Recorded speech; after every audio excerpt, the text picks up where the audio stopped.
Sit straight, face the camera. How's my hand? Yeah, it's perfect. I want to do my hook real close to the camera. The Mt KAZBEK experience I had was not what I thought I signed up for.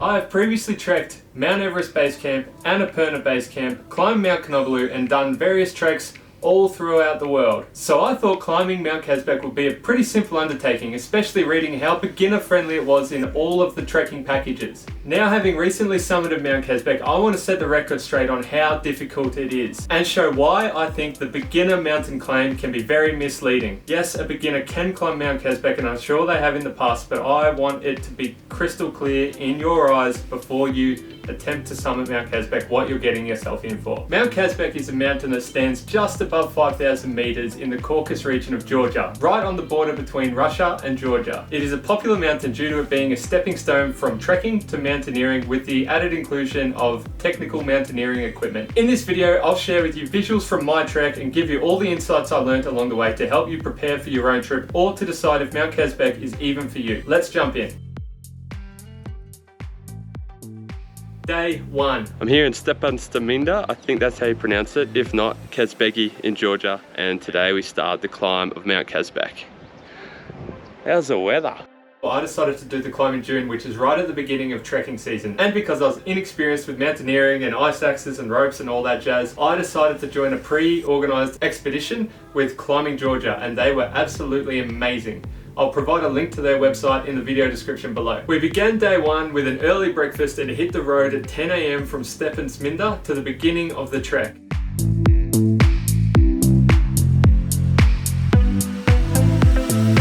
This first day was the perfect introduction to climbing and trekking because it was mostly on grass. We only had to go for 6 kilometers and it took about 4 hours. The scenery was absolutely beautiful. You could see Stepantsminda getting further and further away from you the more you walked. We even had a run-in with the Georgian judo team preparing for the Olympics, which was really cool. As you can see here in the videos, we had absolutely perfect weather conditions for the whole week. However, being at June, the weather is quite unpredictable. The group the week before us had to cancel because of weather and poor visibility. Phew! After about 2.5 hours, made it to the first ridge line, 3,000 meters altitude. And now, for the next half hour to an hour, it's pretty much mountain flat until the first hut. But even with our perfect weather, we were still walking on snow from the end of day 1 right through to the summit and all the way back.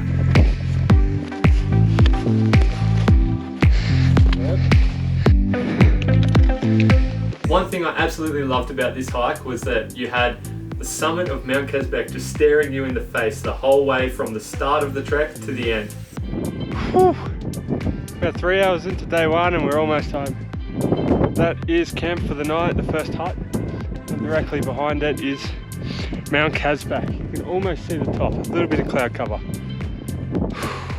We ended the day at the recently built Climbing Georgia hut where we spent the night, and this is also where we got our crampons, our ice axe, our harness, our carabiners and our helmet. Day 1 done and dusted. It was about 3.5 hours worth of walking. It's like uphill, then flat, then uphill, then flat through a heap of snow where every 4th or 5th step you would just fall through the ice up to about your knee or your thigh. Now we're in the mountain hut, which is back over my shoulder. Have a big meal tonight and then rest, and then tomorrow we climb to camp 2.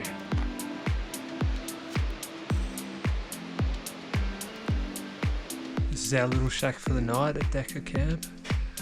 4-bed bunk, managed to snag the bottom one, and it's 9:30, time to get some rest. Day 2. 4 kilometers and about 650 meters vertical gain. Again, starting roughly at 10 AM, you'll come to realize if you ever travel in Georgia that Georgians don't get rolling until 10 in the morning.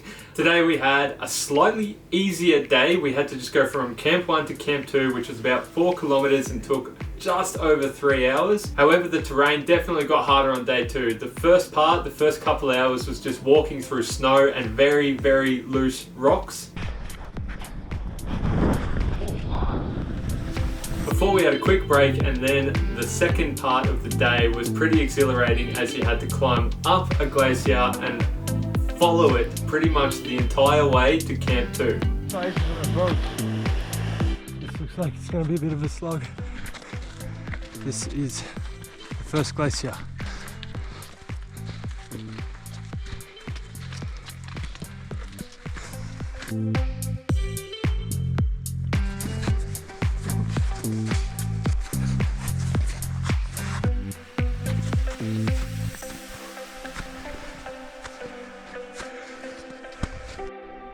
That small hut up there is where we're heading. Took about an hour to get up the glacier, half an hour more. What's your snack of choice? Gummy bears. Snickers. How many have you had today? 1 Snickers, 1 Mars bar. But it's only a short day. Eventually arriving at Camp 2 was a welcome sight, however the facilities were definitely a lot more dated. This metro station was built back in World War II, believe it or not.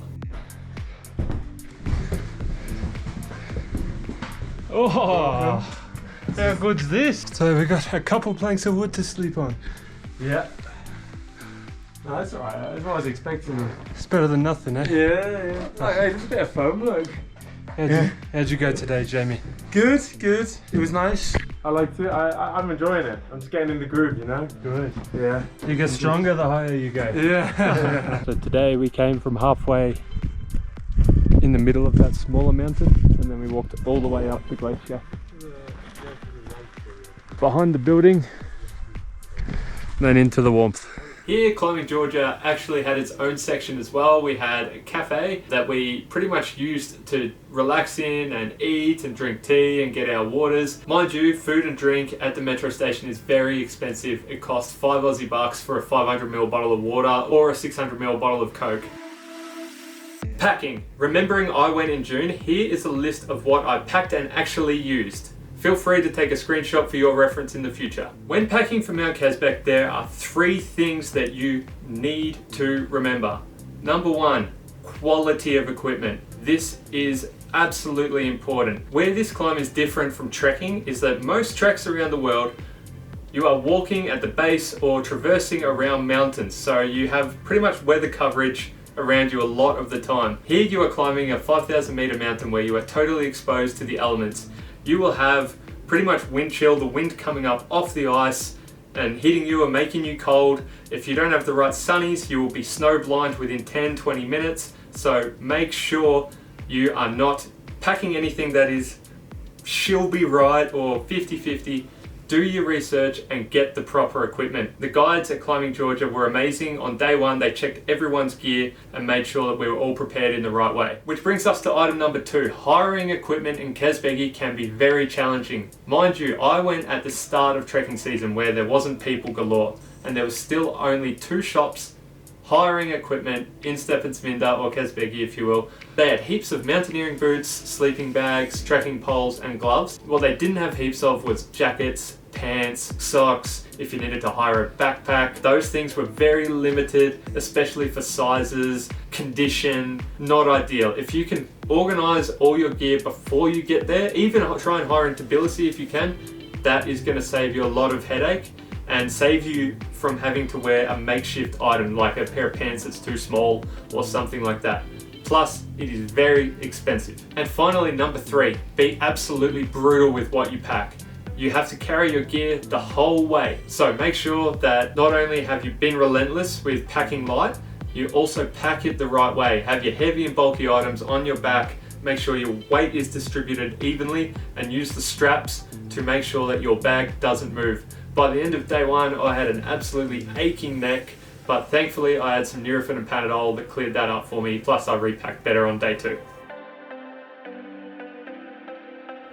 Day 3. So day 3 was pretty much a blend of acclimatization, training and rest. First part of the day, acclimatization walk from 3.6 up to this chapel at 4,000 meters, where we'll stay for about 20 minutes, half an hour to acclimatize. What a way to start the day. Wow. There she is, Mount KAZBEK.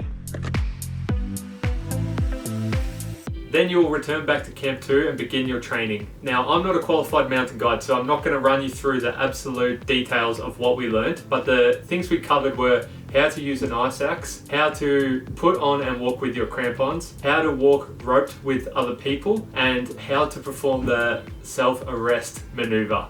Now this maneuver is pretty much how to use the ice axe to stop yourself if you're sliding down a mountain. I highly recommend that you pay very close attention to this because I myself actually had to use this on the summit day, believe it or not. I didn't fall that far though. Doing the self-arrest training was good fun. You pretty much just hurl yourself down this mountain and try and stop yourself in a controlled environment. Good fun. After finishing your training, the rest of the day is purely about rest and preparation because you are leaving very early the next morning. It is summit day in a few hours and we've just been doing our ice axe training. Now all of our boots are wet, so we're putting them out in the sun and I'm checking out my blisters. That's this. Look away now if you're squeamish.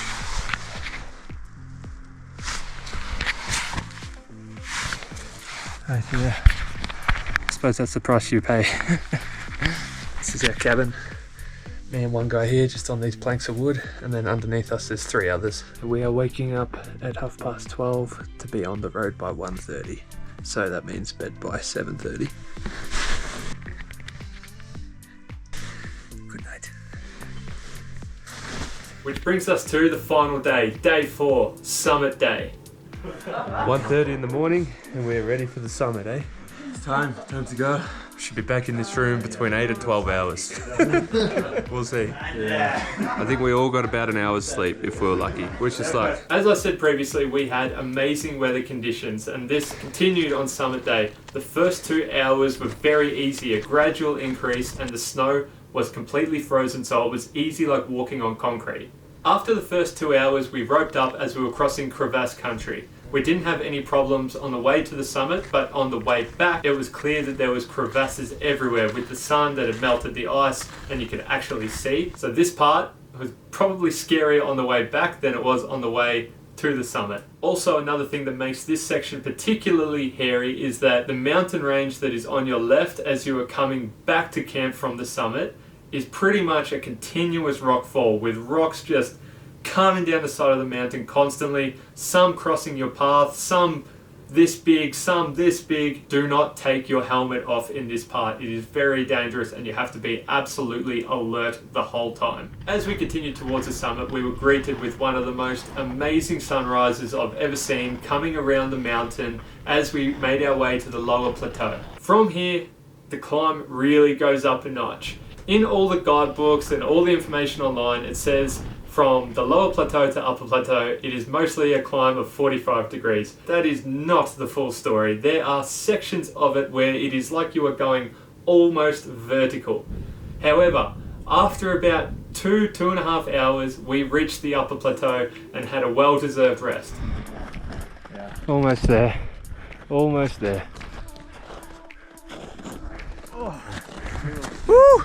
At the upper plateau, this is where you will leave all your equipment, have a rest, and prepare for the final push to the summit. You've only got a couple hundred meters to go, but it is absolutely by far the hardest. Here we switched out one of our trekking poles for an ice axe. This is where you realize that the pictures you've seen of people making it to the summit are very misleading. When you are staring at the summit from the upper plateau, it is clear that you are in for one hell of a dogfight to reach the summit. The pictures make it look like it's pretty much a casual stroll to the top, but that is absolutely not the case. We had to use fixed ropes.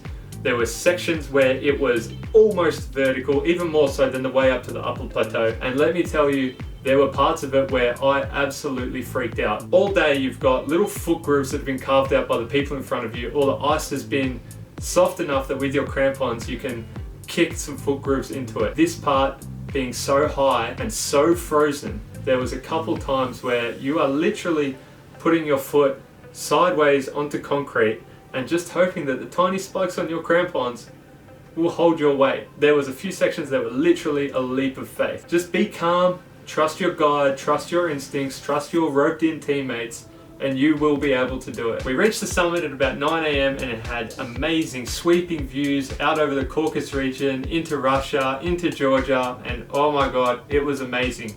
As you'll see though from my face in this video that my climbing buddy so kindly took, I was not only absolutely spent, but I didn't even fully enjoy the summit because I was so scared on the way up that I had no idea how the hell we were going to get down off the mountain safely. Oh, you made it, guys! Fist bump! First thoughts, guys! What a climb, what a summit, hey. Matt, first thoughts. Good job, man, well done, well done. 5K, What are the emotions? I was so exhausted. Really, man, oh, what a struggle, Give me a fist bump. Yeehaw! Hey. Yeah! Hey, well done, man. Nice! Okay, Congratulations, guys! You Oh, woo! We did it! We did it! While we were celebrating on top of the mountain, the sun actually did us a favor and it melted a lot of the ice. So on the way down, it was a lot easier and a lot less scary than what I thought it was. Winner's piss. Well done. It was, however, exhausting, taking about 6 hours to get back to camp, and by the end of it, I was absolutely spent. I was walking like a marathon runner that didn't quite make it, just absolute jelly as I made it back to camp. That pretty much wraps up my climbing experience of Mount KAZBEK. Now, sitting back in Sofia, Bulgaria, enjoying this beer, don't even know what it's called. I've been reflecting, and if there's one piece of information you take from this video, it is this. I thought I was signing up for a step up from trekking to mountaineering. However, that step, I severely underestimated it. It was more of a leap into mountaineering. So make sure that you do your research, find out if this climb is right for you. Even the mountaineering guides that I spoke to along the way said that it being marketed as beginner is really misleading, and a lot of people, they come thinking, oh yeah, it's just going to be a pretty standard physical experience, but it's not. You are out in the elements, you are outside of your comfort zone, you are clung to the side of a mountain using an ice axe, rope and crampons. It is a leap forward and you need to be ready for it. Also learnt that I don't want to do any mount that's more technical than this, although watch this space. I hope you enjoyed this video. If you have any questions about climbing Mount KAZBEK or Georgia in general, please feel free to drop a comment below, subscribe to the channel, give us a like. Can't wait to see you next time. See you next time.